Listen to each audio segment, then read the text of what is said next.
Praise the Lord. Rehoboth की कलीसिया में आप सबों का स्वागत है और हम पवित्र सप्ताह के दूसरे दिन में हैं। जैसे हमने कल भी परमेश्वर के वचन से बहुत आशीषों को पाया है और ये दिन है कि जैसे हम मना रहे हैं कि ये पवित्र सप्ताह को हम जब मना रहे हैं कि यीशु मसीह की क्रूस तक की जर्नी और पुनरुत्थानित होने की जर्नी, उन बीच में जो कुछ भी हुआ हम उसे रिमाइंड करके, हम उसे स्मरण करके एक एक विषय को लेकर हम हमारे जिंदगी में उसे लागू करने के लिए हम कोशिश कर रहे हैं।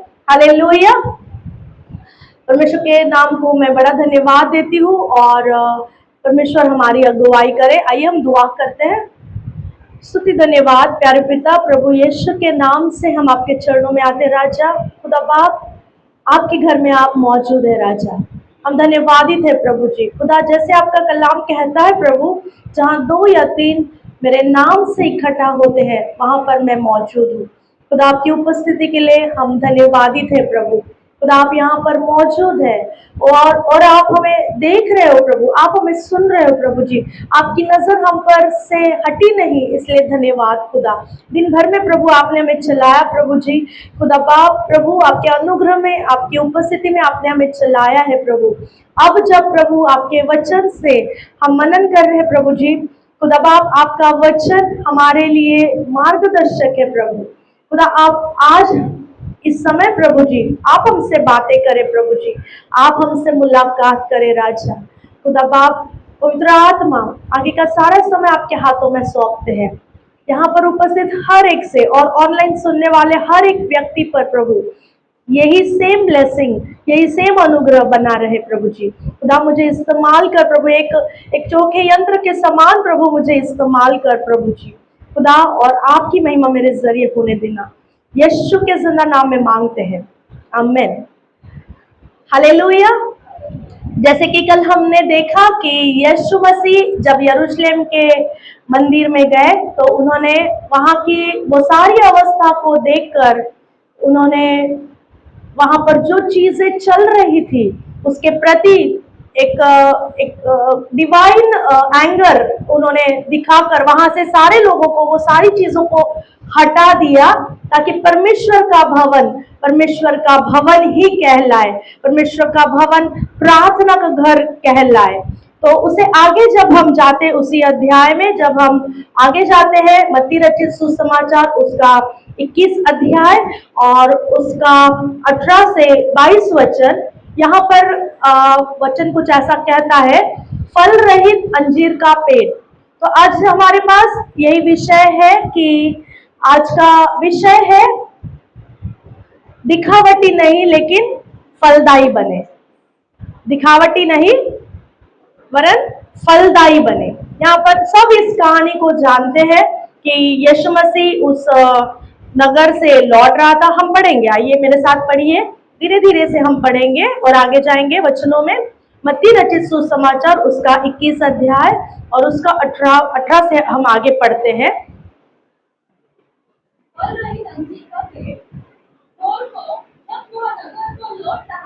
भोर को जब वह नगर को लौट रहा था तो उसे भूख लगी। सड़क के किनारे अंजीर का एक पेड़ देखकर वो उसके पास गया और पत्तों को छोड़ उसमें और कुछ न पाकर उसे कहा,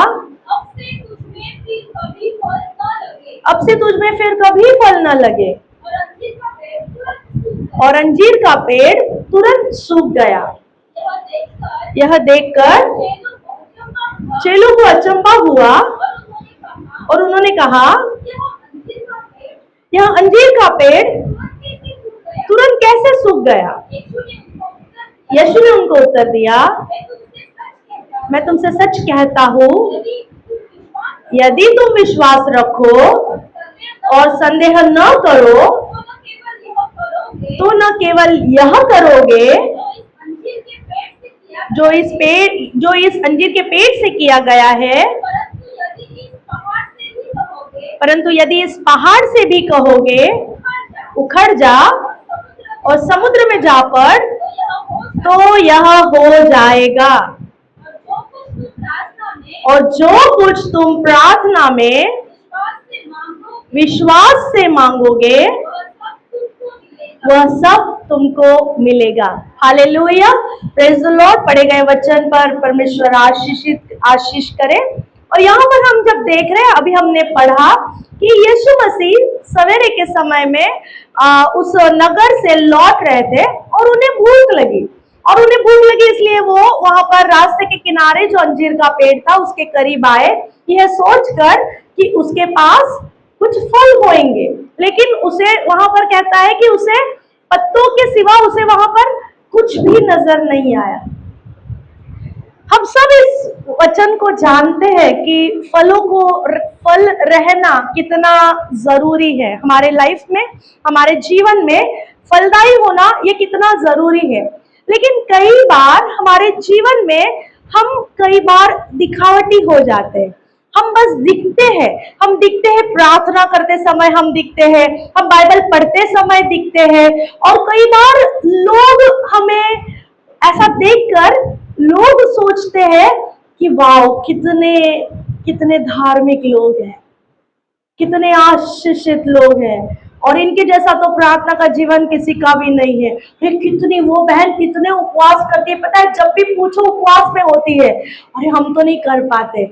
और कई बार हमने कई बार ऐसे भी लोगों को हमने इंटरैक्ट किया है कि जब भी उनसे कुछ पूछे तो वो बोलते अभी मैं दुआ करके उठ के आए हैं, मैं अभी बाइबल ही पढ़ रही थी, अभी मैंने उपवास को छोड़ा, हाँ इतना देर तक मैंने इतने घंटे प्रार्थना की, दुआ करी।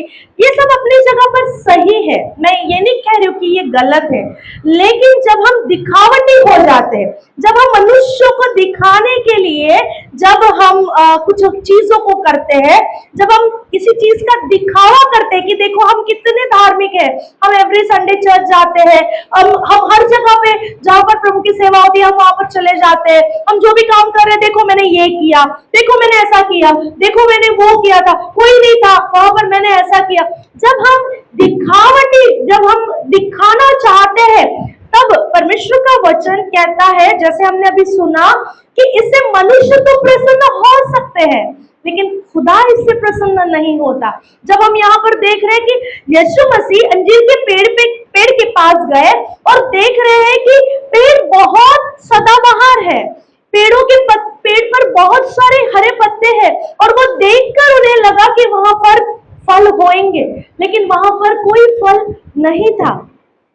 जब हम इस दुनिया में जी रहे हैं तो कई बार हम लोगों को दिखाने के लिए या खुद को भी हम वैसा महसूस कराते हैं कि आज मैंने तो आज 2 घंटे प्रार्थना कर ली, इनफ है, मैंने आज 2 घंटे बैठी और प्रार्थना किया, आज मैंने 2 घंटे 3 घंटे मैंने बैठा, मैंने इतने अध्याय पढ़ लिए। आज हम खुद को सेटिस्फाई करते हैं, हम खुद को ये महसूस कराते हैं कि देखो मैंने प्रभु की नजर में मैं अच्छी बन गई हूँ, मैं प्रभु की नजर में बहुत अच्छा हूँ, ये हमें खुद को लगता है। लेकिन जांचने वाला जब आता है, जब परखने वाला आता है, तो जो परखने वाला होता है उस पर निर्भर होता है उसकी जांच और पड़ताल कैसी है। आपको पता है हमारे हॉस्पिटल में, जब हम हॉस्पिटल में मतलब मैं जहाँ पे काम करती हूँ, हमारे हॉस्पिटल में एवरी 3 इयर्स के बाद ऑडिट होता है। अभी जैसे मार्च एंडिंग है, आज अभी जैसे लास्ट डे है मार्च का, तो सभी लोग हर एक ऑफिसेस में, हर एक फाइनेंशियल ईयर है तो सब जगह पे वो सारे डॉक्यूमेंट्स वो चेक होते हैं, है ना, होते हैं ना, सारे डॉक्यूमेंट्स चेक होते हैं। और जब भी कभी हमें ऑडिटर का सामना करना होता है तो वो बहुत टेंशन वाली बात होती है कि उन्हें कैसा लगेगा, क्या हमारे डॉक्यूमेंट्स फुलफिल्ड होंगे क्या, या फिर अगर एक ऑडिटर ने अगर एक रिमार्क दे दिया तो सब कुछ खारिज हो जाता है। आपको पता है फूड इंडस्ट्री में अगर वो जो सैनिटरी इंस्पेक्टर होते हैं वो फूड इंडस्ट्री में अगर वो चेक करते हैं और अगर उनको नहीं मिला, उनको अपनी मार्क नहीं लगा, उनको वो चीजें या जो फूड का जो भी खाने की जो क्वालिटी है अगर उनको वो सही नहीं लगी तो वो लाइसेंस को कैंसिल कर देते कि आप आगे वो बिजनेस नहीं कर पाओगे, आप ये चीजें नहीं कर पाओगे। इसका मतलब है कि परखने वाला जब हमें परखता है तो वो उसके उसके क्वालिटी में हमें खरा उतरना है। हम कितने अच्छे हैं ये मायने नहीं रखता, हम कितने अच्छे दिखते हैं या हम कितनी प्रार्थनाएं करते हैं, हमारी प्रार्थना कितनी लंबी है और हम कितने अच्छे शब्दों को घूम के हम दुआ करते हैं, ये मायने नहीं रखता। खुदा हमें कैसे जांचता है, खुदा हमें कैसे देखता है, क्या खुदा की नजर में हम वैसे है जैसा हम सोचते हैं। इसलिए यहाँ पर यीशु मसीह कह रहे हैं कि उन्हें वहां पर कोई फल नहीं दिखा। वो अंजीर का पेड़ लोगों की नजर में सदाबहार था। वो अंजीर का पेड़ को जब लोग देख रहे, अरे कितने पत्ते हैं, कितना सुंदर ये पेड़ है और इसकी छांव मिल रही है और कितना बड़ा घना पेड़ है और उस पे पंछी बैठे हुए। लेकिन यीशु मसीह जब आए, यीशु मसीह की क्वालिटी में फल चाहिए थे, तो वहां पर वो फल न होने के कारण उन्होंने कहा कि अब से तेरा फल कोई न खाएगा। ये जजमेंट को दिखाता है। यदि हम दिखावटी बने रहे तो हमें एक ना एक दिन न्याय का सामना करना पड़ेगा, और न्यायी जब हम न्यायी की तराजू में जब हम तौले जाएंगे तब हमारा दिखावा वो किसी काम का नहीं होगा। हम शायद यहाँ पर इस दुनिया में मनुष्यों के लिए हम शायद प्रोडक्टिव दिख सकते हैं, लेकिन क्या खुदा की नजर में हम प्रोडक्टिव है? क्या खुदा की नजर में हम फलदायी है? जैसे खुदा हमें सोचता है, हमारे लिए सोचता है, जैसे स्वर्ग हमें देखता है, क्या हम ऐसे काम कर रहे हैं कि या फिर हम हमारी मर्जी से, हमारी बुद्धि से, हमारे चाल चलन से चलते हैं? आप मेरे साथ एक वचन को निकाले, मैं कुछ चीजों को आपके सामने रखना चाहती हूँ।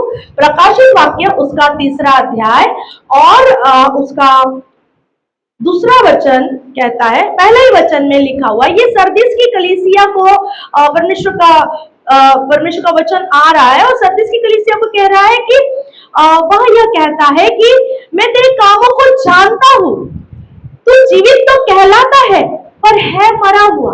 देखो यहाँ पर वचन क्या कह रहा है कि तू लोगों के लिए, तू खुद के लिए भी, तू खुद को समझ रहा है कि तू जीवित है, लेकिन परमेश्वर कहता है कि तेरे काम मैं जानता हूं। मुझसे प्रकाशित वाक्य उसका 3 अध्याय पहला वचन 2 वचन कहता है कि मैं तेरे कामों को जानता हूं, तू जीवित तो कहलाता है पर है मरा हुआ। और फिर वचन कहता है जागरूक हो और उन वस्तुओं को जो बाकी रह गई है और जो मिटने को है उन्हें दृढ़ कर, क्योंकि मैंने तेरे किसी काम को अपने परमेश्वर के निकट पूरा नहीं पाया। यहाँ पर परमेश्वर का वचन कह रहा है कि मैंने तेरे किसी काम को परमेश्वर के निकट पूरा नहीं पाया। इसका मतलब है प्रभु की नजर में हमें खरा ठहरना है। परमेश्वर की नजर में जो काम उसने हमें सौंपा है उस काम को अगर हम करते हैं तब हम फलों को लाते हैं। यदि हम वो काम ना करें तो हमारे लाइफ का कोई वैल्यू नहीं होएगा। जैसे ये अंजीर का पेड़ है, और फिर न्यायी जब आएगा, जब हमारा राजा, जब यीशु मसीह दोबारा से आने वाला है, वो फल देने वाले लोगों के लिए आने वाला है, ताकि वो हमें देखकर अगर हम में फल है तो ही हम उठा लिए जाएंगे। यदि हम इस दुनिया की, संसार की चकाचौंध में अगर हम पत्तों से बहुत लदे हुए हैं, लेकिन अगर परमेश्वर की नजर में हम अगर वो नहीं है जो खुदा जांच रहा है। परमेश्वर का वचन जैसे हमको पता है, पहला शमूएल उसका 16 अध्याय उसका 7 वचन कहता है कि मनुष्य तो बाहरी रूप देखता है, लेकिन खुदा दिलों को जांचने वाला परमेश्वर है। तो जब खुदा दिलों को जांचता है, हम बाहर क्या पहन रहे हैं वो मैटर नहीं करता। जब हम बाहरी रूप में जो पहन रहे हैं वो दुनिया देख रही है। हमारे कपड़ों को देखकर लोग कहते हैं अरे कितने धार्मिक है, अरे हमारी बातों से हम जब बात करते हैं, अरे कितने वचन इसको बाय हार्ट है, कितने फटाफट वचन को बोलती है। लेकिन क्या उस वचन पर चलते हैं? क्या वो वचन आपके और मेरे जिंदगी में क्या वो जिंदा हो गए हैं? क्या उस वचन को हमने धरा हुआ है? आज सुबह मैंने जो शेयर किया था वचन, पहला यूहन्ना उसका 5 अध्याय और उसका 5 अध्याय का पहला योना उसका 5 अध्याय और उसका 12 वचन, जिसके पास पुत्र है उसके पास जीवन है, और जिसके पास परमेश्वर का पुत्र नहीं उसके पास जीवन भी नहीं। इसका मतलब है हमारी क्वालिटी किससे पता होती है? पता है, हमारी धार्मिकता यीशु मसीह के साथ पूरी होती है। यदि हम धार्मिक, हम लोगों को दिखाने के लिए धार्मिक नहीं होना है। हम जैसे कलीसिया में जा रहे हैं, हम एवरी संडे हम चर्च में आ रहे हैं, हम दान दशांश कर रहे हैं, हम उपवास कर रहे हैं, हम दुआ कर रहे हैं, ये सारी धार्मिक बातें हैं। वो तो फरीसी और सदुकी भी करते थे, लेकिन यीशु मसीह ने जब उनको देखा तो कहा कि ये तो चुना मली हुई कब्रों के समान है, कि बाहर से ये बहुत रिलीजियस दिखते हैं लेकिन अंदर से इनमें इतनी सड़ाहट है कि किसी के लिए भलाई नहीं है, हर एक को तुच्छ जानने की आदतें हैं, किसी के लिए एक उपयोगी पात्र नहीं ठहर रहे हैं। तो ऐसे लोगों को खुदा प्रिय नहीं जानता।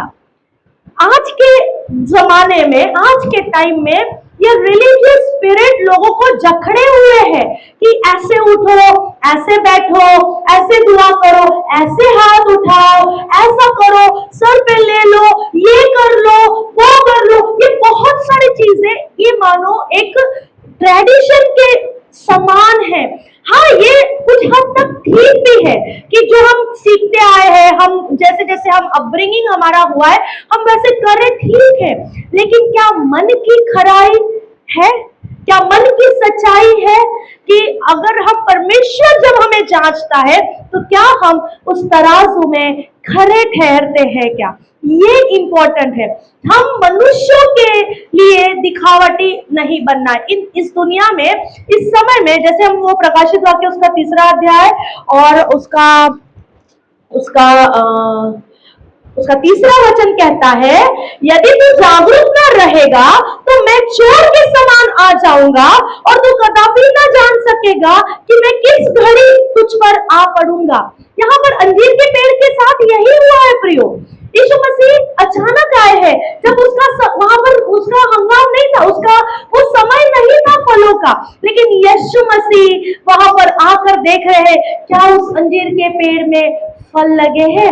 यहाँ पर वचन भी यही कह रहा है, यदि तू जागरूक ना रहे तो तुझ पर मैं चोर के समान आऊंगा और तुझे पता भी नहीं चलेगा कि कैसे, किस घड़ी तू कदापि ना जान सकेगा कि मैं किस घड़ी तुझ पर आ पड़ूंगा। यहाँ पर अंजीर के पेड़ के साथ में यही हुआ है। यीशु मसीह अचानक से आए हैं, वो उसका पीरियड नहीं था फलने का, फल देने का, लेकिन परमेश्वर का वचन कहता है समयो असमय तैयार रहे, तत्पर रहे, हर समय तत्पर रहे, क्योंकि हमें नहीं पता कब हमारा जांचने वाला, कब हमारा ले जाने वाला, कब हमारा राजा आएगा और वो हमें ले जाएगा। और यदि हम जागरूक ना रहे, यदि हम तत्पर ना रहे, यदि हम तैयार ना रहे, यदि हम फलदायी ना रहे, तो वो चोर के समान आएगा और फिर ऐसे हालातों में हम फंसेंगे जैसे अंजीर की पेड़ की हालत हुई। यीशु मसीह उसे कहते अब से तेरा फल कोई न खाएगा। यदि रप्चर हो गया और परमेश्वर के जन उठा लिए गए तो फिर हमारा यहाँ पर रहकर क्या फायदा? हम क्या किसी के काम आएंगे? तब तो हम ही पीछे रह गए होंगे, तो हम किसी के क्या काम आएंगे?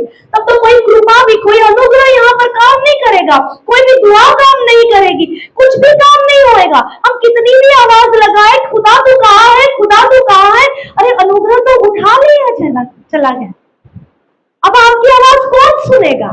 इसलिए अब समय है, ये समय है कि दुनिया को दिखाने के लिए या अपने आप को दिल बहलाने के लिए ना जिए, प्रभु के मापने वाले माप में हम खरे ठहरे। यीशु मसीह जो न्यायी परमेश्वर है वो हमारा न्याय करने के लिए आने वाला है। अब की बार जब यीशु मसीह आएगा तो वो न्यायाधीश बनकर आने वाला है, वो न्याय के सिंहासन पर बैठेगा और हमारा न्याय करेगा। तो अगर हम हमारे कामों से, हमारे बर्ताव से, हमारी सोचों से, हमारी बातों से अगर हम खरे न ठहरे तो हम नाश किए जाएंगे। चेलों ने देखा कि वो पेड़ तुरंत सूख गया, यीशु मसीह के शब्दों में वो सामर्थ थी कि जो उन्होंने बोला वो तुरंत हो गया। चेलों को वो ये बताने जा रहे थे कि देखो मेरे बातों में सामर्थ है, मेरी बातें सिर्फ बातें नहीं है। परमेश्वर का वचन कहता है कि परमेश्वर का राज्य बातों में नहीं है, परमेश्वर का राज्य सामर्थ में है। वो सामर्थ परमेश्वर के वचन में है, परमेश्वर के मुंह से निकले हुए वचन में है। जब यीशु मसीह कह रहे हैं अपने मुंह से कि अब से तेरा पेड़ कोई नहीं खाएगा, इसका मतलब है अब के बाद तेरा कोई उपयोग नहीं है। तू कितना भी बनावटी, कितना भी दिखावटी रहे, अब तेरा कोई फायदा नहीं है, क्योंकि तू अभी किसी की योग्यता का नहीं रहा। क्योंकि ऑडिटर ने तो जांच लिया, ऑडिटर ने तो रिमार्क दे दिया कि डिफॉल्टर्स, आप अभी आगे से आप कोई काम नहीं कर सकते हो। आपको वो रेड अलर्ट अगर दे दिया, रेड रिमार्क अगर दे दिया है, तो आप आगे नहीं कर सकते। पता है आपको, एग्जाम में अगर कोई कॉपी करते समय अगर पकड़ा गया, उनको रेड रिमार्क दिया जाता है, वो फिर से दोबारा से वो एग्जाम नहीं लिखने पाते, है ना। इसका मतलब कि वो गलत चीजों को करते समय पकड़े गए हैं। कोई भी एग्जाम में कॉपी करने वाला व्यक्ति दिखा दिखा के नहीं करता, चोरी छुपे करता है, किसी को दिखने नहीं चाहिए इसके लिए। लेकिन जो एग्जामिनर होता है उसकी नजर सब जगह पे होती है। ऐसा ही हमारा एग्जामिनर हमें हर समय देख रहा है और हर समय जांच रहा है और हर समय चाहता है हम फ्रूटफुल रहे। वो हर समय चाहता है कि हम फलदायी रहे, हमारे लाइफ से किसी ना किसी को आनंद मिले, किसी ना किसी को शांति मिले, किसी ना किसी की जिंदगी में हम प्रोडक्टिव बनने चाहिए।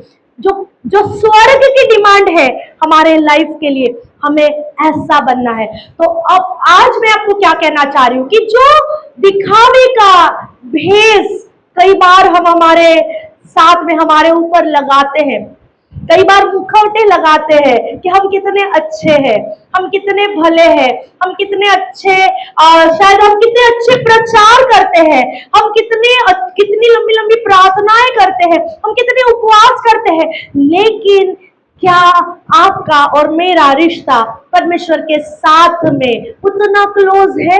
क्या आपके मुंह में वो सामर्थ है जो, जैसे यीशु मसीह ने यहाँ पर कहा कि चेलों को बहुत अचंभा हुआ कि जैसे यीशु मसीह ने बोला वो वैसे हो गया, उनको कितना अचंभा हुआ।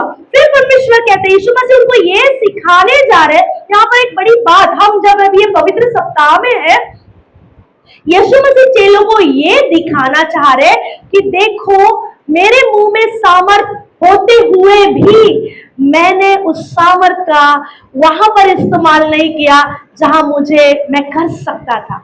जब मैं उस क्रूस पर मैं दर्दनाक मौत को सह रहा था, मेरे पास सामर्थ होने के बावजूद भी मैंने उस सामर्थ का इस्तेमाल नहीं किया, क्योंकि मेरे सामने वो गोल था जो खुदा ने, जो मेरे पिता ने मुझ पर रखा था। मेरे पिता ने मेरे लिए जो जिम्मेदारी रखी थी, मुझे उसे पूरा करना था। मैं उस समय मेरी पावर नहीं दिखाऊंगा, मैं उस समय मेरी सामर्थ को नहीं दिखाऊंगा, मैं खुदा की, मेरे पिता की, मेरे बाप की मर्जी को पूरा करूंगा।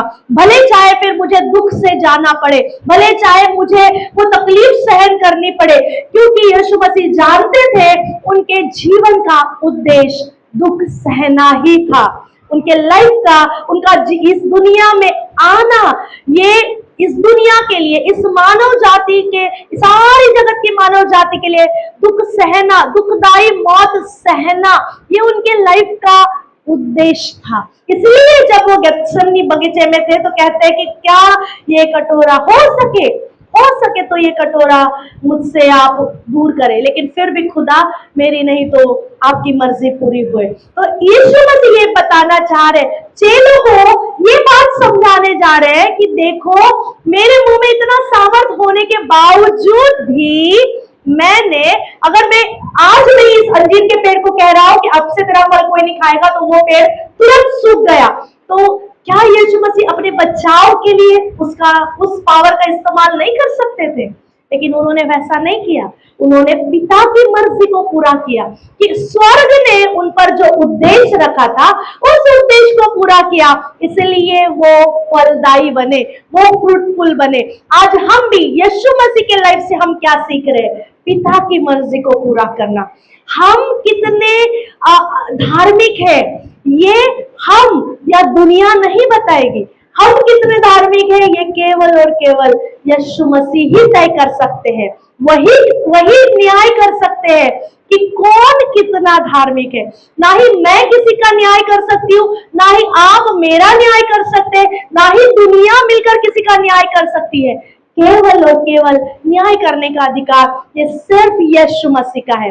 उसकी धार्मिकता से हम हमारी धार्मिकता तो मैले कपड़ों के समान है, मैले चिंदियों के समान है, लेकिन जब यीशु मसीह की धार्मिकता हम पर आ जाती है, जब उसकी धार्मिकता हम पर आती है, हम धार्मिक बनते हैं। हालेलुया। जैसे हमने वचन को पढ़ा, पहला यूहन्ना 5 का 12 वचन, जिसके पास पुत्र है उसके पास जीवन है, जिसके पास परमेश्वर का पुत्र नहीं उसके पास कोई जीवन नहीं। इसलिए ये अंजीर का पेड़ सूख गया क्योंकि उसमें जीवन नहीं था।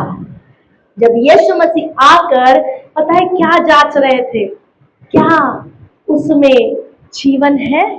क्या उसमें वचन है? अंजीर के पेड़ में फल को क्या फल का मतलब क्या होता है कि हम कैसे, हम परमेश्वर के वचनों से क्या हम भरे हुए हैं। जब यीशु मसीह जांचे, आपको पता है जब स्वर्गदूत हमें देखते हैं वो, और स्वर्गदूत हमारे कैसी सुरक्षा करते हैं? जब हम वचन को बोलते हैं, जब हमारे मुंह से निकला हुआ हर एक वचन स्वर्गदूत उठाकर उसे पूरा करते हैं। तो हम अगर वचनों से भरे हुए हैं तो हम दिखावटी नहीं, हम फलदायी बनेंगे। अगर हमारे मुंह से निकलने वाला वचन जैसे यीशु मसीह ने बोला और तुरंत हो गया, वैसे ही हम जब बोलेंगे वैसा ही होएगा। जैसे हमने आगे पढ़ा कि इससे भी अधिक, तो आप तो ये पेड़ के लिए कह रहे हो, अगर पहाड़ को भी आप कहोगे तो पहाड़ भी उखड़ जाएगा। और विश्वास करने वाले के लिए हमने क्या पढ़ा कि और जो कुछ तुम प्रार्थना में विश्वास से मांगोगे वो सब तुमको मिलेगा। विश्वास कैसे आता है? परमेश्वर के वचन के द्वारा। जब हम वचन से भरे हुए हैं तभी हम फल दे सकते हैं। परमेश्वर का वचन यूहन्ना में कहता है, जो डाली मुझ पे बनी रहती है वो फल देती है, और मेरा पिता माली है, और जो डाली फल नहीं देती वो उसे काट डालेगा। जैसे इस अंजीर के पेड़ के साथ हुआ। आज जब खुदा, जब माली हमें देखेगा, क्या हम में वचन है, क्या हम में फल है, और अगर नहीं है तो हमारा भी हाल वैसे ही होगा। जैसे परमेश्वर का वचन प्रकाशित वाक्य में कहता है कि तुझ पे विपत्ति आएगी तुझे पता भी नहीं चलेगा, मैं चोर के समान आऊंगा। देखो परमेश्वर अगर जैसे हमने अभी पढ़ा, यदि हम फलदायी है, यदि हमारे अंदर वचन है तो दुल्हा दुल्हन को लेने आने वाला है। और यदि हम फलदायी नहीं है, यदि हम दिखावटी है तो उनको चोर लेकर आने वाला है। जैसे वचन यहाँ पर कह रहा है कि यदि तू जागरूक न रहेगा तो मैं चोर के समान आ जाऊंगा। तो जो तैयार नहीं है उनके लिए वो चोर के समान विपत्ति हो जाएगी। जैसे एक चोर आता है और चोरी करके निकल जाता है और घर के लोग सब तहस नहस देख के वो दंग रह जाते हैं, नुकसान होता है ना। तो यदि हम जागरूक हैं तो हम उठा लिए जाएंगे, और यदि हम जागरूक नहीं है तो हम विपत्ति में पड़ेंगे। जैसे इस अंजीर के पेड़ के साथ हुआ, ये फलदायी, यीशु मसीह ने आकर इसे जांचा, और इसे जांचने के बाद इसमें वो क्वालिटी नहीं थी जो यीशु मसीह ढूंढ रहे थे। आज हमारे भी जीवन में, चाहे इस दुनिया में जीते समय लोग चाहे हमें अच्छा बोले, लोगों की नजर में हम बहुत अच्छे हैं, बहुत धार्मिक हैं, बहुत प्रार्थना करते हैं, बहुत उपवास करते हैं, हम लोगों के नजर में हम लोगों को खुश रख सकते हैं, लेकिन खुदा को हमारी ये सब चीजें खुश नहीं करती। खुदा की नजर में हम कितने ओबीडियंट है, क्योंकि वचन कहता है यदि तुम मुझसे प्रेम करोगे तो तुम मेरी आज्ञाओं को मानोगे। तो यदि हम ओबीडियंट है, परमेश्वर के नजर में हम ओबीडियंट है, परमेश्वर की नजर में हम वचन से भरे हुए हैं, परमेश्वर की नजर में हम धार्मिकता के वस्त्र पहने हैं, प्रभु की नजर में हमने उद्धार को जी लिया, उद्धार को हमने अपना लिया है, तब जाकर हम उसके सामने हम खरे ठहरेंगे। हालेलुया। जैसे अय्यूब ठहरा था, अय्यूब के लिए परमेश्वर उसकी गवाही दे रहा है कि उसके समान पूरे पृथ्वी पर नीतिमान ऐसा कोई नहीं था। अय्यूब पता है सवेरे सवेरे उठकर दुआ करता था, अपने बेटों के लिए दुआ करता था, होम बलियां चढ़ाता था। क्या जानो कि पता नहीं उनके जरिए अगर कुछ उनसे कोई गुनाह हुआ होगा तो मैं माफी मांग लेता हूँ। मतलब कितना कॉन्शियस, कितना जागरूक अय्यूब था अपने जीवन में। हम इस दुनिया में जब जी रहे हैं हमें भी बहुत जागरूक होना है, हमारे हर एक बातों के लिए हमें अलर्ट रहना है। अगर हम अलर्ट ना रहे तो खुदा के वचन के अनुसार हम पर विपत्ति आ सकती है, हम रैप्चर में नीचे रह जाएंगे, या हम नाश का रीजन बनेंगे, हम नाश का कारण बनेंगे। फिर हमारे फल, हमारे कृपा वरदान, हमारी प्रार्थना, हमारा हम पर कोई अनुग्रह कोई काम नहीं करेगा। अब समय है पश्चाताप करें, ये समय है पश्चाताप करने का कि खुदा जब यीशु मसीह आज हमारे लाइफ में, आज मानो यीशु मसीह हमें देख रहे हैं, हमारे ऑडिटर यीशु मसीह है और वो आज आपका और मेरा लाइफ देख रहे हैं, जांच पड़ताल कर रहे हैं। क्या हम आज उसके नजर में खरे ठहरते हैं? और यदि नहीं तो हमें आज ये मौका है वो सारे दिखावे से बाहर निकले, वो सारे जो दिखावे आज तक हमने किए हैं, जो हमने खुद को भी बहला के रखा हुआ है कि मेरी दुआ तो ऊपर चली गई, मैं तो इतना प्रार्थना कर लिया, आज तो मैंने बहुत पढ़ लिया, मुझे बहुत आनंद मिला कि आज मैंने बहुत प्रार्थना कर ली, बहुत जोर जोर से मैंने प्रार्थना कर ली। लेकिन बेटा परमेश्वर का वचन कहता है तुम्हारी दुआ तो छत के ऊपर से भी नहीं जाती। क्यों? क्योंकि कुछ बातें हैं हमारे जीवन में जो हमें फल देने से रोकती है। हम सिर्फ पत्तों में ही खुश हो गए, हम पत्तों में ही खुश है कि हम बहुत सुंदर दिख रहे, हमारा जीवन लोगों के नजर में बहुत धार्मिक है। जैसे हम पहले थे, लोग हमें देखते थे, अरे बहुत अच्छे, हाँ बहुत बढ़िया लोग हैं, बहुत अच्छे, इतना दान दशांश देते हैं चर्च में, हाँ अटेंडेंस उनका एकदम परफेक्ट है, हर मीटिंग में आते, हर सर्विस में आते, लेकिन खुदा से रिश्ता नहीं था। लेकिन परमेश्वर ने हमारी जब आंखें खोली, खुदा के साथ आज एक रिश्ता बना है कि हम कह सकते हैं कि हाँ खुदा हमारे जीवन में, यीशु मसीह हमारे जीवन में है, उसने हमारे जीवन को बदल दिया है।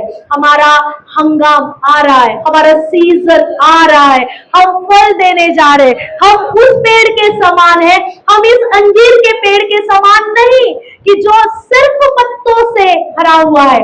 हम भजन संहिता 1:3 में जैसा लिखा है, हम उस पेड़ के समान है जो पेड़ बहती नाली के किनारे लगा है। क्या है बहती नाली?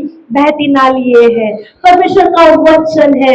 जो पेड़, जो व्यक्ति, जो यीशु मसीह के वचन में जो बना रहता है, वो उसके पत्ते कभी नहीं मुरझाते, वो अपने समय में फल देता है। हम वो है, हम अंजीर के पेड़ के समान नहीं, हम भजन संहिता 1 में जो पेड़ लिखा है हम उसके समान है, हमें वो बनना है। चाहे अकेलापन है, चाहे अकेला, यहाँ पर तो ये पेड़ पता है, ये रास्ते के किनारे लगा हुआ है, ये रास्ते के किनारे लगा हुआ है। जो जिस पेड़ की हम बात कर रहे हैं वो नाली के किनारे, बहते सोते के किनारे लगा हुआ है। इस वजह से उसमें फल है, वो अपने हंगाम में फल देता है। जो रास्ते के किनारे लगा है वो लोगों के लिए दिखावटी है, लोगों के लिए बनावटी है। रास्ते से लोग आ रहे, जा रहे, रुक रहे, देख रहे, आहा कितना सुंदर पेड़ है, अरे वाह कितना सुंदर पेड़ है, कितना सुंदर पेड़ है। लोगों की प्रशंसा हमें फ्रूटफुल नहीं बनाती है। खुदा हमें कैसा देखता है वो मायने रखता है। जब ऑडिटर आता है, जब एग्जामिनर आता है, जब चेक करने वाला व्यक्ति, ऑथोराइज पर्सन आता है, उससे पता होता है इनकी क्या गलती है। आपको पता है, हमने ये अनुभव लिया है हमारे हॉस्पिटल में। जब ऑडिटर आता है, हर एक चीज परफेक्ट, हर एक चीज हम कोशिश करते हैं, इसमें ना चूके, उसमें ना चूके, किसी में भी ना चूके, कोई भी काम में भी ऐसा है। जब ऑडिट होता है हम हर एक चीज बेस्ट करते हैं, लेकिन ऑडिटर के पास एक क्वालिटी होती है, वो इतनी सी छोटी सी बात को भी वो पकड़ लेते हैं। जो बात हमारे से छूट जाती है, वही बात ऑडिटर पकड़ के वो सामने लाता है और वो दोषी ठहराता है। तो यीशु मसीह भी जब न्याय के दिन आएगा, वो हमारी सारी बातों को खुला चिट्टा सामने रखेगा। भले हम कितने भी रोए पीटे चिल्लाए, कितना भी कहे, प्रभु हमने तो तेरे नाम से ये किया, प्रभु हमने तो तेरे नाम से मुर्दे उठा लिए, जिला लिए, प्रभु हमने तेरे नाम से दुआएं की, हमने दुष्टात्माएं निकाले, प्रभु हमने क्या कुछ नहीं किया। यीशु मसीह कहेगा मैं तुम्हें जानता नहीं, तुमने वो नहीं किया जो स्वर्ग का डिमांड था। तुमने तुम्हारी जिंदगी में जो तुम्हारे फुलफिलमेंट थे, जो तुम्हारी रिक्वायरमेंट थी, तुमसे तुम्हारे लाइफ की जो रिक्वायरमेंट थी स्वर्ग की, तुमने यदि वो पूरा नहीं किया तो हमारा सारा वो जो लाइफ है वो बनावटी और दिखावटी, वो सजावट की वस्तु, उसमें से कोई उपयोग नहीं। देखो, अगर ये फूल है, ये केवल सजावट है, लेकिन इसमें कोई जिंदापन नहीं है, ना ही इसमें से अरोमा आता है, ना ही सुगंध आती है ना। ये सिर्फ दिखाने के लिए है। हमारा जीवन, जब हम परमेश्वर के साथ हमारा रिश्ता अच्छा नहीं होता है तो हम ऐसे होते हैं, दिखावटी और बनावटी होते हैं। लेकिन यदि हमारा रिश्ता परमेश्वर के साथ गहरा है, अगर हम परमेश्वर के वचनों से भरे हुए हैं, तो हमारे बातों से, हमारे बर्ताव से हम सुगंधित होंगे। लोग जानने पाएंगे कि ये सचमुच इनका लाइफ, ये सचमुच रियल तरीके से ये धार्मिक है, ये रिलीजियस नहीं है, ये धार्मिक है। अब मुझे इस बात का मतलब समझा कई साल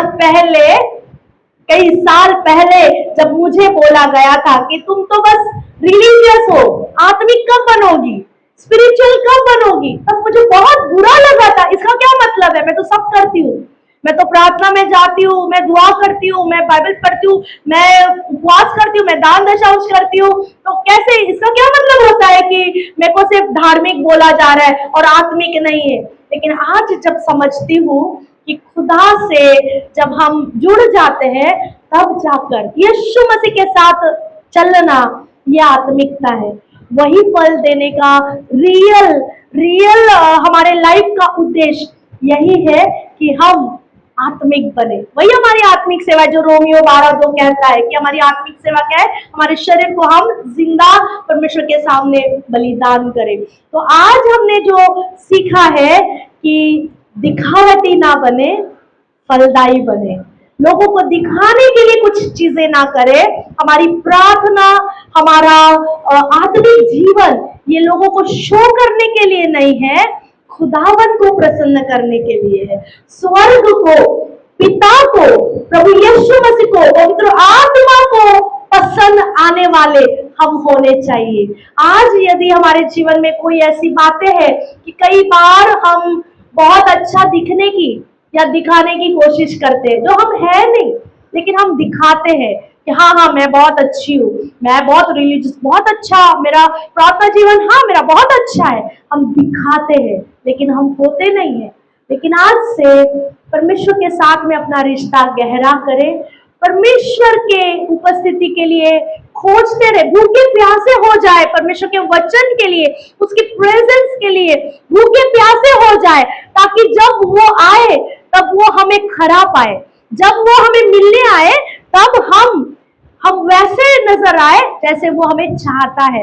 एक शादी अगर फिक्स हुई है, अगर जैसे एंगेजमेंट होती है, तो एंगेजमेंट होने के बाद में जब शादी तक का जो समय होता है बहुत क्रूशियल आर्टिफिशियल होता है, क्योंकि लोग दूल्हा दुल्हन जो होने वुड भी रहते हैं, जो पार्टनर्स होते हैं, वो एक दूसरे को जानने की कोशिश करते हैं। उसके बीच में यदि किसी ने किसी के विषय में कुछ बोल दिया तो शायद उनका शादी टूटने का भी वो समय हो जाता है, बहुत क्रूशियल पीरियड होता है। लेकिन हर हर परिस्थिति में वो पार्टनर कोशिश करते हैं कि हम कैसे बेहतर बने, हम कैसे अच्छे हो जाए, ताकि हम हमारे पार्टनर को पसंद आए, हम उसके पसंदीदा काम को करें, हम उसके पसंदीदा कपड़ों को पहने। आपको पता है, जब ईदेन की वाटिका में जब आदम और हवा से पाप हो गया, उन्होंने इसी अंजीर के पत्ते निकालकर उन्होंने अपने आप को ढका, लेकिन कोई काम नहीं आया।